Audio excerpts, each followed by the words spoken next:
देहरादून से बड़ी जानकारी है। देखिए, चारधाम यात्रा में लगातार बढ़ रहे तीर्थयात्री और चार धामों में अब तक करीब 11 लाख से ज्यादा श्रद्धालु पहुंच चुके हैं। यह अभी तक का डेटा है और करीब 20 लाख से ज्यादा श्रद्धालु अब तक रजिस्ट्रेशन कर चुके हैं ऑनलाइन माध्यम से।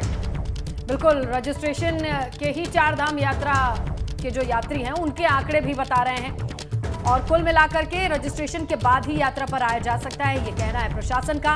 लिमिट की गई है हर एक धाम पर यात्रियों की संख्या को, लेकिन बावजूद इसके जो चार धाम यात्रा के लिए यात्री आ रहे हैं उनकी संख्या, उनकी भीड़ भी हमारे सामने है।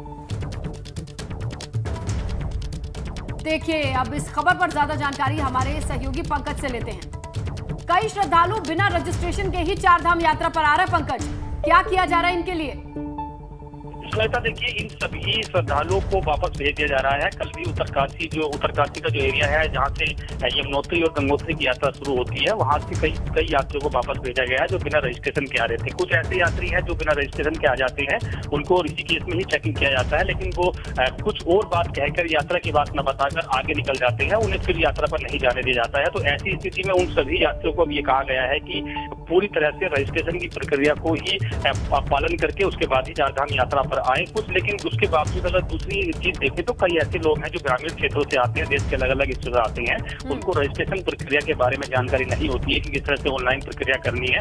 उनको सिर्फ यात्रा का मकसद होता है कि उन्हें चारधाम यात्रा करनी है। उनमें कई बुजुर्ग हैं, कई ऐसे लोग होते हैं जो कम पढ़े लिखे हैं या यूं कहे कि जिन्हें ऑनलाइन प्रक्रिया नहीं आती है, तो वो लोग यात्रा पर निकल जाते हैं। उनके लिए ऋषिकेश में एक फिजिकल काउंटर तैयार किया गया है जिनको हैंडबैंड दी जाते हैं, लेकिन वहां पर भी बहुत ज्यादा भीड़ होने की वजह से फिलहाल फिजिकल काउंटर भी बंद कर दिए गए हैं। अब हैंडबैंड भी नहीं दिए जा रहे हैं। तो ऐसी स्थिति में ये कोशिश की जा रही है कि यात्रा में वही लोग आगे जाएं जो रजिस्ट्रेशन कर सके। 20 लाख से ज्यादा लोग रजिस्ट्रेशन कर चुके हैं, 11 लाख से ज्यादा अब तक यात्री दर्शन कर चुके हैं। ऐसे में क्योंकि स्कूलों की छुट्टी हो गई है, अब संख्या और ज्यादा बढ़ने की उम्मीद जताई जा रही है। तो ये कोशिश की जा रही है कि सभी यात्रियों को एक कंट्रोल कर दिया जाए। ट्रैफिक प्लान अलग से तैयार किया गया है। और एक सूचना और मैं बता दूं कि लगभग 30 बसों को रोका गया है जो बिना रजिस्ट्रेशन के गई थी।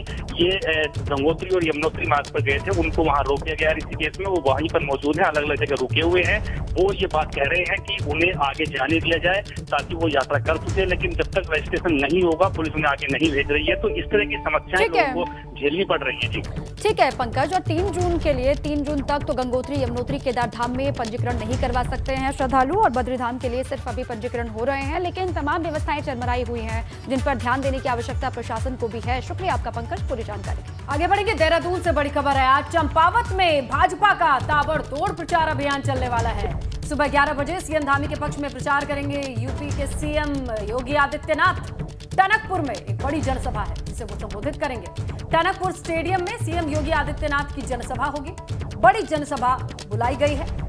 सीएम पुष्कर सिंह धामी के लिए उनके पक्ष में वोट अपील करेंगे और इसीलिए आज हलचल रहेगी। उत्तर प्रदेश के मुख्यमंत्री योगी आदित्यनाथ 11 बजे सीएम धामी के पक्ष में प्रचार करेंगे। टनकपुर में एक बड़ी जनसभा का आयोजन।